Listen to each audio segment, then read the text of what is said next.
So I just watched this video where they found during the dark ages of the early universe, the dark ages is like right after the initial inflation. There's a period where there's not enough like congealed matter to form galaxies, and all our models say that's the way it should work. And they call this period the dark ages, when things are kind of like getting pulled together with gravity. There's no real light. Basically not enough matter in one place to create like celestial beings that illuminate and create light. So it's just called the dark ages. So James Webb apparently found galaxies in the dark ages. So they found 6 massive galaxies bigger than the Milky Way in the dark ages. You let me know below. You give me a theory as to what that means. But as people who watch my channel know, that I think we live in a simulation. In a simulation, I don't see how that's incongruent with a simulation, is what I'm trying to say. Like if you're creating a computer program or some kind of game, you could put huge galaxies in the dark ages because you're the 11th dimensional being that's creating the game, so you could do whatever you want. So I don't see how it's incongruent with a creator, a simulation. I do think it's incongruent with modern physics theories. So like Alan Guth is pretty much going to be rendered obsolete if these findings are true. This whole idea of inflation, what happens after inflation, it's all built around Alan Guth's models and his thinking on cosmic inflation. So I think that's ultimately going to be proven false. I've said that in the past, that I thought all of that stuff was nonsense. The Big Bang, the Big Bang, people really think that happened like the way we think it happened in our science textbooks. I think if the Big Bang happened, which I guess is possible, I'm skeptical that that's true, but let's say it happened. It was very likely the opposite end of a black hole. I covered that in a past video. I also have mentioned it could be the power source of the simulation being turned on. Like, say you hit the power button on a computer to run a video game. If you map that out, it would look a lot like the cosmic radio background. But then now I'm watching this other video. It's called "Scientists Found a Black Hole So Huge It's Redefining Astronomy." We are finding things that are turning the world upside down as we know it, the universe upside down. We want to say the universe has a beginning because we have a monkey brain, and our monkey brain wants cause and effect, and our monkey brain wants this nice linear pattern. But what are the odds that the universe was created in a way to appease some monkeys that were hanging from a tree not too long ago? That's what we are. That's what I am. My ancestors were hanging from a tree not too long ago. Why would the universe tailor itself to something that was hanging from a tree? It's probably tailored to the 11th dimensional being, to that brain, to that, and that 11th dimensional being is gonna think a lot differently than we do. So there might not be such thing as causality. There might not be cause and effect. Something might have existed forever, always will, always has. Monkey brain us, we can't wrap our heads around that. But for 11th dimensional being, that's everyday life. They live in that. That's their reality. So I think this is proof that that's what's happening. I mean, I don't know about proof is the right word. I think this is evidence that the theories about the early universe are not true.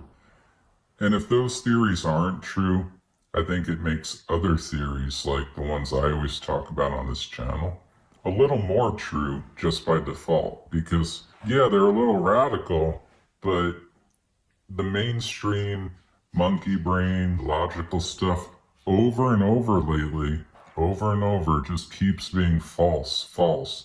We find a supermassive black hole so big it's redefining astronomy. I've talked in the past that we could be living in a supermassive black hole. The co-host of this podcast, she believes that. she's really into that theory. And she always has been. She's staunch about it. She's never fluctuated one bit that we're in a supermassive black hole. Well, this is evidence that her theory is very likely, it's gaining credibility. The wild ideas, the people who know nothing, I write on the Closer to Truth channel and I leave comments and people say I'm a delusional lunatic. It's turning out that the weirdos who don't really know a lot, don't have formal education, but they can imagine things and they could dream and they could close their eyes and envision what this might look like. And they have a childlike wonder where they're not shutting out creative solutions instead of scientific solutions. I think the universe could be creative and elegant. I think the 11th dimensional being that made this place is a very creative being. If we're not thinking creatively and we're not thinking outside the box, we're thinking less and less like the 11th dimensional being is how I see that. Anyway, let me know what you think down below what these discoveries mean, and I look forward to reading the 1 or 2 comments I'll get on this video. My podcast partner, she heard me talking and she wants to add something. Go ahead.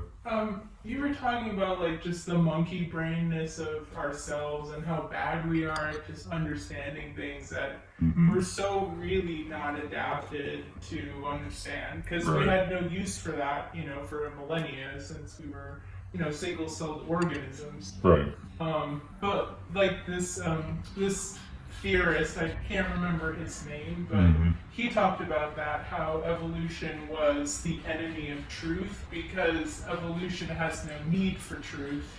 It just requires survival. That's true. Yeah. That's truth. Yeah, that's really all I wanted to say. It's just that one, I wish I could remember the name, but... I think I know who you mean. That guy was on Lex Friedman. Yeah, he was cool. He really had a good understanding. The guy with the glasses, right? I think so. Yeah. He was really good at understanding how hard it is for our monkey brains to wrap our stupid minds around, concepts that could be easy for somebody who's 11th dimensional. Yeah. And I keep saying 11th dimensional because string theory suggests 11 dimensions. It could be something infinite dimensional or outside of dimensions even. So I just want to say that. Yeah. Yeah. I'm using that term loosely because it's string theory. Whatever it is, it could be something that's simply just outside the environmental pressures that we're subjected to on Earth. A being that has no concept of the pressures that our species has gone through. Our brains have been shaped by all the environmental pressures that have happened. So... I'm not even sure it has a brain. Yeah, I'm not sure these are even concepts. Right. Yeah. We don't really know what it would look like.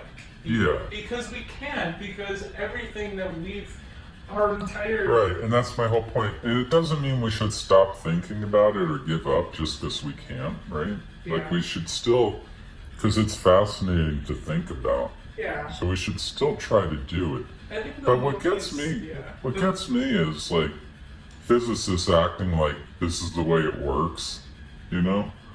Like this is the way inflation is gonna be right. Really? That's gonna be how it works? I don't know. You know what I mean?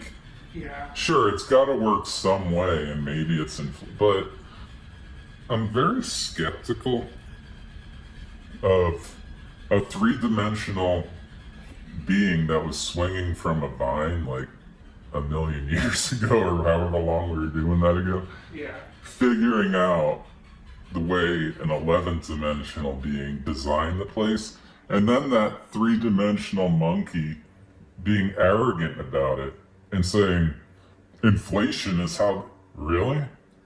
Well, okay, good luck. In the Dark Ages they found galaxies bigger than the Milky Way.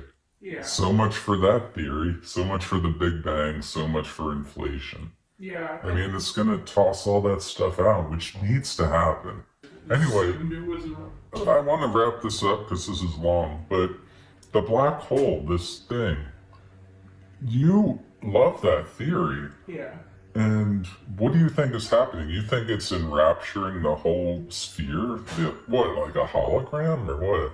Yeah, I think the entire visible universe and not visible universe is being subjected by the pull of an enormous supermassive black hole. Do you think it's like the Truman Show and we're in some kind of sphere and that thing is in a black hole? Or, like, what are you envisioning? I think we could be like the copy that's sitting on the edge of the supermassive, enormous black hole. It's very possible that Okay. So we're the copy. That's Okay. that's what I think. I don't. So that means our future selves got sucked in the black hole and spaghettified and destroyed, but we're sitting on the edge as the copy. Yeah. So that means some version of ourselves did exist in some other state and got like destroyed, right?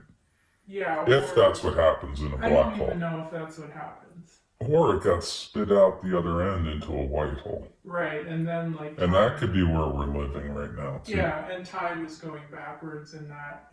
What if we're on the other side and we're in the white hole, and there is a copy on the other side, on the rim of that other black hole? That's possible. We don't really know which side we're on. We don't know if we're on the rim of the black hole or if we got spit out through the white hole. Right. I feel like both would look the same. Yeah. I have to think about that more, but I think they would look the same, wouldn't they?